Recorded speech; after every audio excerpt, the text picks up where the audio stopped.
Hey, hello, bonjour à tous, bienvenue sur la chaîne YouTube de Tom Hort Productions. C'est un vrai plaisir de vous retrouver pour la deuxième vidéo de la semaine. Comme hier, nous allons parler ensemble transfert. Déjà, merci à tous d'avoir été présents sur la vidéo de vendredi. Et n'hésitez pas à vous abonner sur les réseaux sociaux, le Facebook, le Twitter, l'Instagram, qui sont juste dans la description en dessous. Et n'hésitez pas à vous abonner à la chaîne YouTube de Tom Hort si vous êtes nouveau. Nous parlons chaque semaine de sujets d'actualité, de basket. Bien évidemment, nous allons parler très rapidement du verdict de la Ligue nationale de basket qui doit tomber le 27 mai. C'est un sujet chaud d'actualité. Nous avons déjà fait de nombreuses vidéos à ce sujet, mais aujourd'hui nous allons parler des transferts de Pro B. Pas mal de changements qui ont eu lieu dans ce début de mercato en Pro B. Ça reste encore très timide dans le sens où pour l'instant on n'a pas de conclusion, notamment quant aux attendus économiques. Allons voir comment financièrement cela va se passer pour les clubs qui vont subir une baisse de budget, mais également comment ça va se passer pour les équipes de haut de tableau. Il y a des montées peut-être qui vont être distribuées, il va y avoir des descentes, encore beaucoup d'inconnus, donc encore très peu de changements, mais il y en a déjà eu quelques-uns et déjà des grosses recrues, notamment du côté d'Aix-Maurienne qui a engagé Xavier Ford, 27 ans, c'est le meilleur marqueur du championnat suisse cette saison, 24 points par match, quasiment 10 rebonds, vraiment un très gros joueur à l'intérieur. Aller chercher en Suisse, c'est quelque chose qui a déjà été fait donc par Aix-Maurienne la saison passée, qui avait récupéré Ronald March du championnat suisse justement, et ça s'était très bien passé pour March qui tournait à 15 d'évaluation cette saison, donc là aussi très gros joueur suisse récupéré par Aix-Maurienne.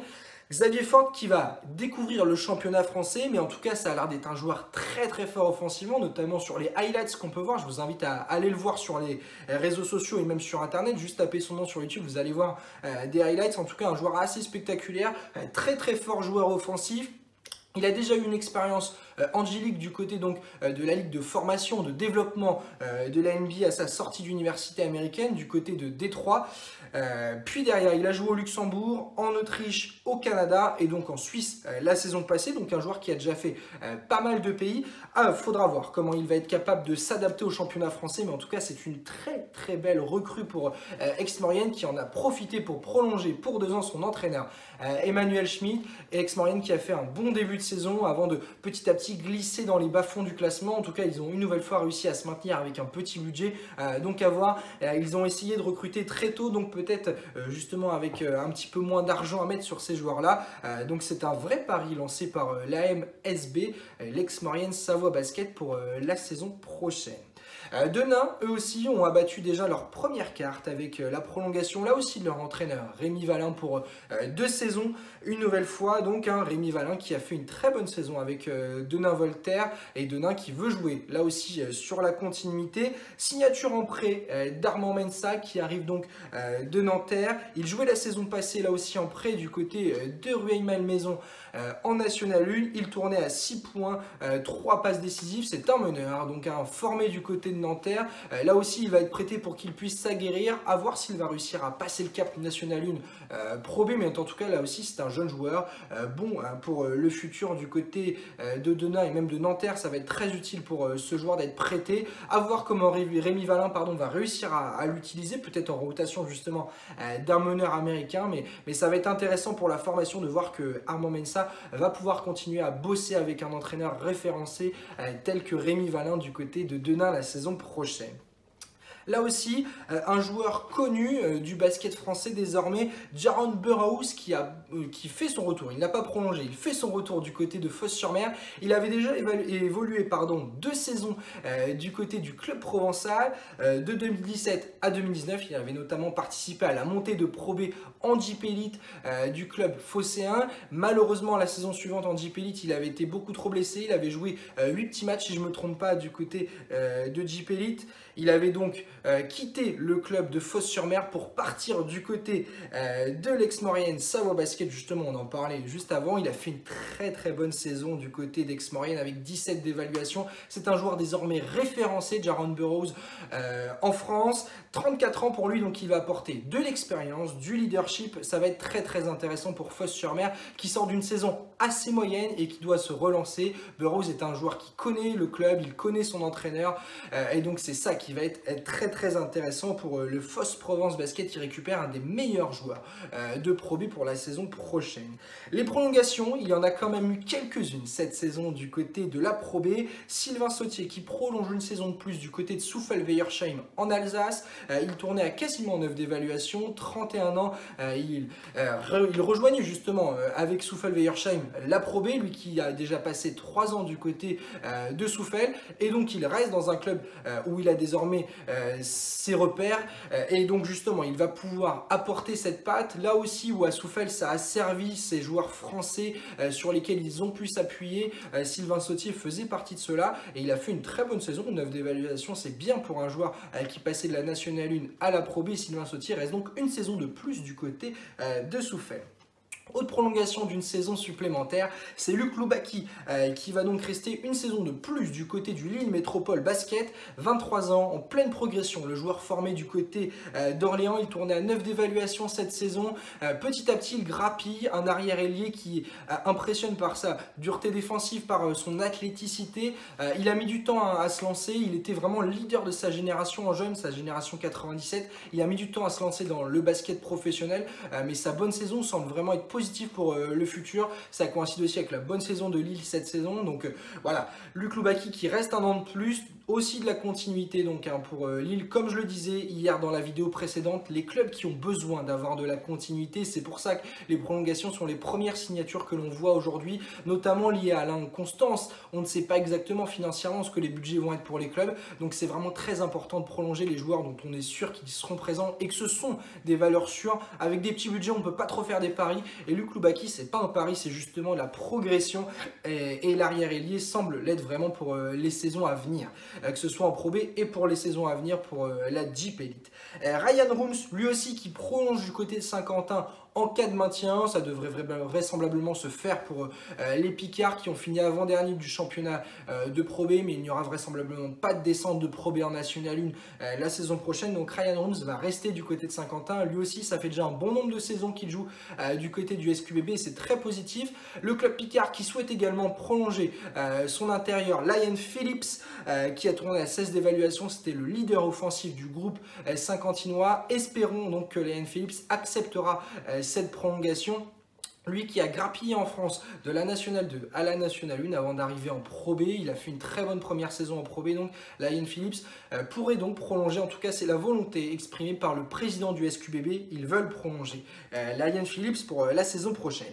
Autre prolongation, 2 ans de plus pour Erwin Bassoumba du côté du Rouen Métropole Basket. Très gros défenseur, joueur de devoir qui progresse énormément ces dernières saisons du côté de Rouen. Il signe donc pour 2 ans supplémentaires. Il tournait à 9 d'évaluation cette saison. Quelque chose de très positif donc pour Rouen et Alexandre Ménard qui vont pouvoir s'appuyer sur un joueur dont ils connaissent la valeur et surtout qui est très fort défensivement. Théo Bouteille également, 2 ans de plus du côté de Saint-Chamond. Là aussi un jeune joueur en devenir, très positif donc pour Saint-Chamond qui note donc le retour de Mohamed Keita dans ses rangs. Il jouait la saison passée du côté de Toulouse en National 1, 15,5 d'éval et il revient donc du côté de Saint-Chamond, club dans lequel il a déjà joué auparavant en Pro B où il n'avait pas forcément trop réussi à s'imposer. Il était redescendu en National 1 pour gagner du temps de jeu, gagner des responsabilités et il fait donc son retour avec Saint-Chamond, notamment avec un entraîneur qu'il connaît, Alain Tiné, qui va pouvoir l'utiliser comme il le souhaite et surtout de la bonne façon avec un joueur qu'il connaît à l'intérieur, en tout cas un joueur dominant. Mohamed Keita en National 1, à voir s'il va justement réussir à repasser ce cap National 1 Pro B, c'est tout ce qu'on lui souhaite du côté de Saint-Chamond. Des départs par contre, ceux notamment de joueurs historiques, Grimé Pommier et aussi Jean-Stéphane Rina, des joueurs historiques. Grimé Pommier qui quitte Saint-Chamond pour rejoindre la Jeep Elite avec Limoges et Jean-Stéphane Rina qui quitte malheureusement le club de Saint-Chamond. Autre départ, un jeune joueur, Mathéo Lega, qui quitte la Pro B vraisemblablement pour peut-être rejoindre un club de National 1 pour gagner un petit peu de temps de jeu et de responsabilité pour ensuite, à l'instar d'un Mohamed Keita, pouvoir rejoindre derrière la Pro B dans les saisons suivantes. Neno Aseric prolonge l'entraîneur du côté d'Évreux. Ça aussi, c'est une belle prolongation. Il avait rejoint en cours de saison la Madeleine d'Evreux, il avait entraîné 2 petits matchs, il est arrivé en remplacement de Fabrice Lefrançois du côté d'Evreux. Neno Aseric, un entraîneur référencé maintenant dans le basket français, il reste donc, il prolonge du côté de l'ALM d'Evreux et comme je le disais juste avant, pareil pour Emmanuel Schmitt qui prolonge du côté de l'ex-Maurienne Savoie Basket. On va finir cette émission qui parle des transferts de Pro B en parlant notamment des départs. Pierre-Yves Guillard, historique joueur du Poitiers Basket 86 qui quitte le PB et surtout qui arrête sa carrière. Après 18 années passées du côté de Poitiers, il aura fait toute sa carrière de la Nationale 1 à la Jeep Elite, la Pro B de l'époque, du côté de Poitiers, un joueur donc historique. Malheureusement, le PB 86 qui n'a pas pu rendre hommage à Pierre-Yves Guillard, notamment lié à l'arrêt de la saison. Mais nul doute qu'ils le feront sur la saison prochaine. En tout cas, arrêt de carrière pour un joueur historique du côté de Poitiers, Pierre-Yves Guillard. L'UJAP Quimper qui note donc, on en a parlé hier, le départ de Lucas Dussoulier qui signe du côté de Nanterre, malgré tout une petite clause qui pourrait occasionner un non-départ du coup de Dussoulier. En cas de montée de l'UJAP Quimper en Jeep Elite, Lucas Dussoulier jouerait une saison de plus du côté de Quimper avant de rejoindre ensuite Nanterre 92. Effectivement, l'UJAP peut toujours rejoindre la Jeep Elite. Ça va être la question du verdict que l'on aura le 27 mai de la Ligue nationale de basket. Mais dans tous les cas, Lucas Dussoulier qui a fait une très bonne saison, qui a participé à la belle deuxième place de l'UJAP Quimper cette saison. Il quitte Quimper et il va découvrir la Jeep Elite la saison prochaine avec Nanterre ou alors avec Quimper. Mais dans tous les cas, Dussoulier jouera en Jeep Elite la saison prochaine. Autre départ, Abdoulaye Sy qui quitte la DA Blois pour rejoindre Lorient. Il avait découvert justement la Pro B en passant de La Rochelle à Blois. Malheureusement, cette saison a été une belle saison de progression pour lui, mais il n'a jamais vraiment réussi à s'imposer du côté de la DA Blois. Il a été un bon joueur de devoir. Il va rejoindre le CEP Lorient qui monte un très gros projet pour justement pouvoir rejoindre la Pro B dans quelques saisons. Donc Abdoulaye Sy va pouvoir mettre à profit cette expérience, gagner cette saison du côté de la Pro B, du côté de la Nationale 1 avec Lorient, où il fait donc son retour, ce championnat de Nationale 1. Autre départ du côté de Blois, Lucas Bourris, après sa très bonne saison, termine son prêt donc du côté de la DA Blois et rejoint son club formateur, le Bricem Gravelines Dunkerque, qui l'avait prêté donc du côté de Blois. Et donc un dernier départ dont on a parlé un petit peu avant, Mathéo Lega qui quitte donc Saint-Chamond. Il va vraisemblablement rejoindre un club de Nationale 1 pour gagner du temps de jeu. En tout cas, c'était un jeune joueur qui progressait énormément ces dernières saisons du côté de Saint-Chamond. Donc là aussi vraiment un prospect à suivre dans ces divisions de Pro B Nationale 1. Mathéo Lega qui va faire vraisemblablement une très bonne carrière dans la deuxième division, voire en troisième division. Mais souhaitons-lui bien évidemment à l'image d'un Mohamed Keita qu'il puisse justement quitter la Pro B pour rejoindre la Nationale 1 pour ensuite revenir en ayant bien progressé du côté de la Pro B. En tout cas, merci à tous d'avoir suivi cette vidéo. Comme je vous le disais, donc chaque semaine vous allez avoir des petits bilans sur les transferts, ce qui s'est passé lors des 7 derniers jours. Là j'essaie de vous faire un petit récapitulatif sur ce qui s'est passé sur ces dernières semaines. Ça va s'accélérer bien évidemment après le 27 mai où les clubs vont y voir un petit peu plus clair, notamment dans la division dans laquelle ils joueront. Mais déjà on voit des petits départs et surtout des lignes qui se créent pour certains clubs qui veulent s'appuyer sur vraiment une grosse base de joueurs français.